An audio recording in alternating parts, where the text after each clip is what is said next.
Monsters यानी titans होते हैं, डीमन स्लेयर्स में डीमंस होते हैं, ठीक वैसे ही चेन सॉ मैन की दुनिया में डेविल्स होते हैं। हर डेविल के पास अलग अलग तरह की पावर्स और एबिलिटीज होती हैं। तो चेन सॉ मैन की कहानी 1997 के जापान में सेट है। हम देखते हैं मेन कैरेक्टर डेंजी को, जो कि अजीब सा सपना देख रहा था जिसमें वो एक सुनसान गली में होता है। उसे यहाँ से निकलने का एक दरवाजा मिलता है, लेकिन तभी डेंजी की नींद खुल जाती है और डेंजी अपने काम पर निकल जाता है। रास्ते में हमें पता चलता है कि डेंजी के सिर पर बहुत सारा कर्ज है, जिसे चुकाने के लिए वो महीने में करीब 60,000 के पेड़ बेच चुका है। 1.2 मिलियन में अपनी एक किडनी, 3 लाख में अपनी एक आंख और करीब 1 लाख में अपना एक टेस्टिकल भी बेच चुका है और अब भी उसे करीब 3 करोड़ येन चुकाने बाकी हैं। इसीलिए डेंजी डेविल हंटर का भी काम करता है, क्योंकि डेविल की लाश के बदले उसे काफी अच्छे पैसे मिल जाते हैं। डेंजी के साथ उसका एक पेट भी होता है जिसका नाम पोचिता है और ये एक चेन सॉ डेविल है। पोचिता के भौंकने से डेंजी समझ जाता है कि आसपास कोई डेविल है। ये एक टोमेटो डेविल था।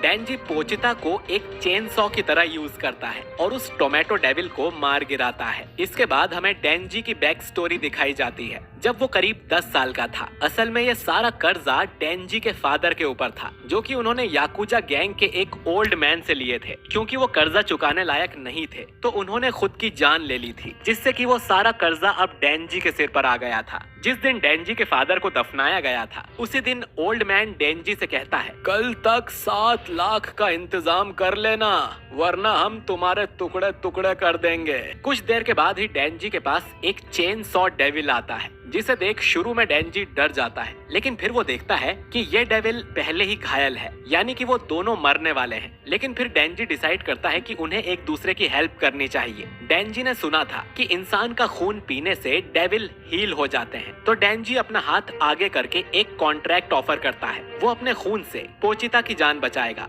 बदले में पोचिता को डेंजी की मदद करनी होगी याकुजा से बचने में। अगले दिन डेंजी पोचिता की मदद से एक छोटे से डेविल को मार देता है और याकुजा से कहता है कि वो उसे डेविल हंटर की तरह हायर कर ले और वो ऐसे ही धीरे धीरे करके उनका सारा कर्जा चुका देगा। अब क्योंकि डेविल की ब्लैक मार्केट में अच्छी कीमत मिलती है तो ओल्ड मैन इसके लिए मान जाता है। कहानी वापस प्रेजेंट में आती है। ओल्ड मैन यहाँ आकर कहता है कि ब्लैक मार्केट में इस टोमेटो डेविल की कीमत करीब 4 लाख है, लेकिन डेंजी की मैनेजमेंट फी और बाकी कॉस्ट काट कर उसे सिर्फ 70,000 ही दिए जाते हैं और इसमें से पानी का बिल और बाकी खर्चा निकालने के बाद डेंजी के पास सिर्फ 1800 ही बचते हैं, जिनसे उसे पूरे महीने गुजारा करना था। डेंजी पोचिता से कहता है कि आज भी उन्हें डिनर में एक ब्रेड खाकर ही काम चलाना पड़ेगा। इतने सालों में गरीबी में जीने के बाद डेंजी के लिए ये कोई बड़ी बात नहीं थी। तभी याकुजा का ही एक मेंबर डेंजी के पास आकर उसका मजाक उड़ाता है और उससे कहता है कि